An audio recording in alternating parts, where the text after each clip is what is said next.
Alright boys, today we're talking about style. We're going to be talking about the proper way to style a GT86 or BRZ for drifting. Now, art is subjective and styling your car is definitely an art, so this video is not going to pertain to everybody, but it's definitely not going to pertain to anybody that's like a missile guy. Got a lot of respect for you guys, but this is just not the video for you. This is a video meant for people who are really interested in the late 90s, early 2000s Japanese style drift cars like D1 SL, D1 GP, that kind of stuff, and are looking to incorporate that into the modern styling of the GT86. So with that out of the way, for the old drivers, let's just hang out, have a conversation. For the new guys, listen up. Maybe I can help you out a little bit. All right, so the first topic of today is less is more. For examples with liveries, you can easily overdo it when something more simple like this might suit your car and driving skill much better. And for those that don't know this car, this is Matt. He's actually a great first car to show up as an example on this video. He's kind of an OG in the scene here in the US. He was like the first 8.6 car to drive at Final Bout. Yeah, his car is great. It's super simple, super clean. Everything we're looking for in this modern styling. Less is more can also be applied to the engine bay when you overdo it on modifications to the point where you're working on your car more than you're actually driving it. We're not going to get into the engine modifications on the GT86 in this video, but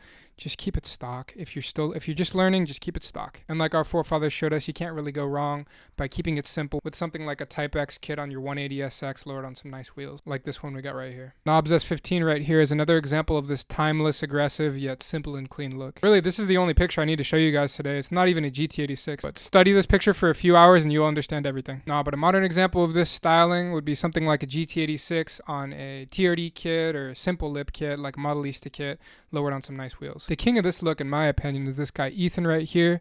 His car is super clean and definitely inspired the direction I took my car in. And a lot of other people as well, I'm sure. His car is simple, to the point, no obnoxious stickers or oversized wing. All the body panels are one color, no obnoxious bash bars or wide body kit, you get the point. Also, as far as fitment goes, this car is a great example of some not super slammed, but pretty realistic good fitment. A little bit of negative camber up front. I'm guessing somewhere between -3 and 6. It doesn't look crazy. Probably zeroed out in the rear from what I can tell from this picture. Some dudes like to slam it real hard in the rear and tuck rim, which I get. I think that looks sick too, but it's kind of hard to do that on this chassis unless you do some really serious modifications to the subframe and axles and stuff. But if you want to go down that route, I mean, that's cool too. It's like a Dory style low drift car look. That's cool too. It's just hard to daily a car like that. The only thing that you'll see people criticize about this less is more look is that it's maybe underwhelming or unoriginal, but it's usually these kind of people saying that, so I mean, who really cares? I mean, this picture's a little bit exaggerated, but I think you guys get what I'm saying. If you do decide to go down this route, it may be a good idea to try to incorporate something unique, like an interesting piece of aero or something to make your car stand out from the rest, like Ethan did with the Ganadors and low profile wing on the back.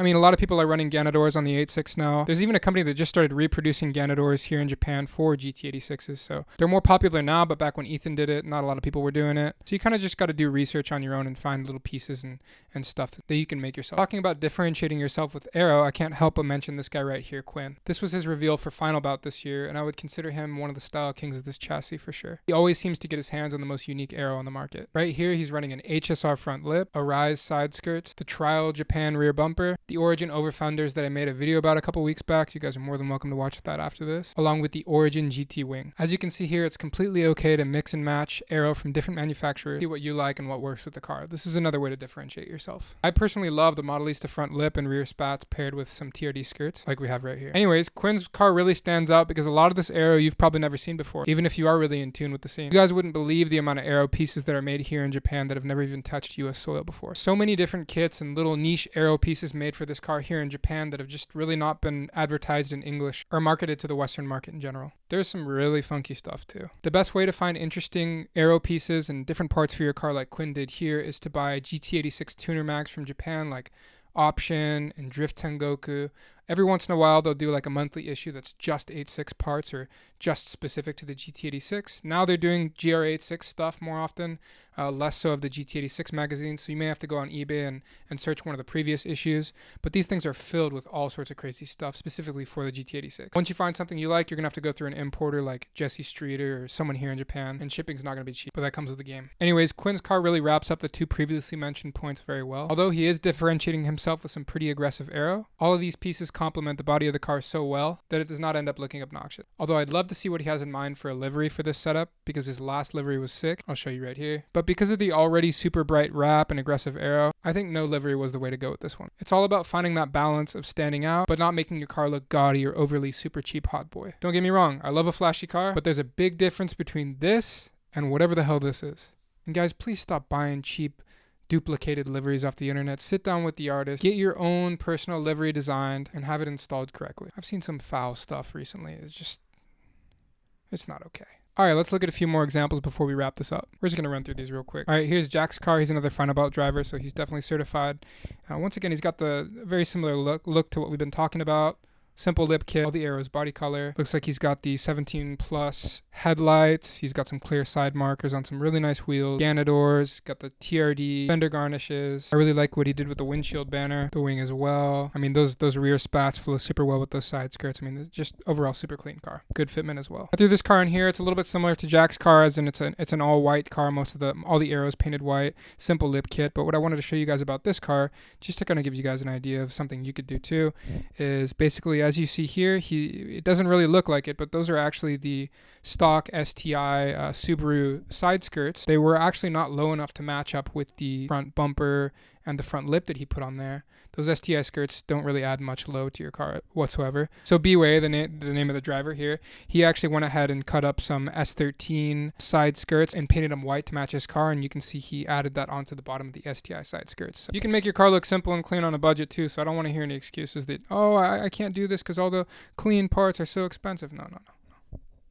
Learn from this guy right here. All right, next up, I believe this is Mr. Slav Skids, the TRD rear bumper cover, but he painted it a little bit different than they do from the factory. As you can see, part of the factory black part he actually painted red. So it just really flows with the car really well. It got rid of that kind of plasticky look that the rear diffuser area has on the FRS and BRZ. Super cool. I love the way that the wheels match the tail lights. He obviously had to crack those open and make those custom. It looks like he painted over the red part on the inside of the tail lights with either some chrome spray paint or silver spray paint, something like that probably. Overall, this car is just a really good example of the kind of presence that I'm looking for when I'm designing my car. As you can see, he's got some blast pipes here, and blast pipes can definitely be obnoxious looking sometimes, but this is definitely a good example of how to do it right. All right, last up, I couldn't leave out the Futago kit from this lineup because the Futago kit is definitely a staple of drifting for the GT86. Cars running the Futago kit definitely showed a lot of people that you can indeed style this car up to the 2000 spec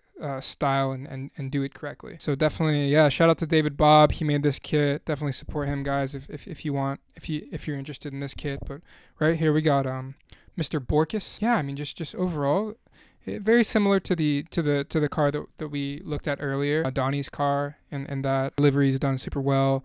It's on nice wheels. Just looks clean, man. These are not Kansei wheels. These are real R34 wheels, so looks like he chromed them. That is hot. Also, I love the way that he tinted the headlights blue to match the livery. I thought that was kind of clean. Oh, looks like we got one more in here that I forgot about. How could I forget about this one? This is my boy Amani. He drives at Knuckle Up in Houston, Texas, and he's got that Blitz bumper that everyone is always talking about. Great fitment, and as you can see, he's got an air pump there because 3-piece wheels leak. 1 piece for the win. Nah, I'm just messing around. 3-piece wheels are cool too, especially the Minervas. Yeah, another cool, clean car. But yeah, on the topic of wheels, getting cheap wheels is never going to fly in the world of stylish drifting. That may be stupid, it may sound stupid, but that's just the way it is. This specific genre of drifting isn't for everyone, and that's okay. Although that doesn't necessarily mean that you need to drop $3K on a set of 3-piece wheels. There's plenty of budget-friendly options out there, like some of my personal favorite, the 57DR Gram lights. Not necessarily cheap, but not crazy expensive like a set of 3-piece wheels. Wheels are a super personal thing, and I'm nowhere near an expert on the subject, but I'll throw up a little list me and some friends put together to at least get you going so you can start your own research from there. That's pretty much it. To wrap things up here, keep it simple and clean, but find a way to differentiate yourself from the rest. If you're lost on which direction to go with your car, it's always a good idea to look back at early 2000s D1SL, D1GP clips for inspiration. You can find a lot of stuff on YouTube now. You don't really have to go and buy the actual DVDs anymore. Oh, and one more thing. Don't ever show up to a drift event without any side markers. Have some respect for yourself. I don't care how good your fitment is. If you're not running side markers, there's a huge hole on the side of your lip that just ruins it all. I don't care if you need to glue them in or kind of fab up some little plastic delete. You got to come correct. It's not that deep. I'm just playing around, but for real, man. Some of you guys are not running side markers. Come on.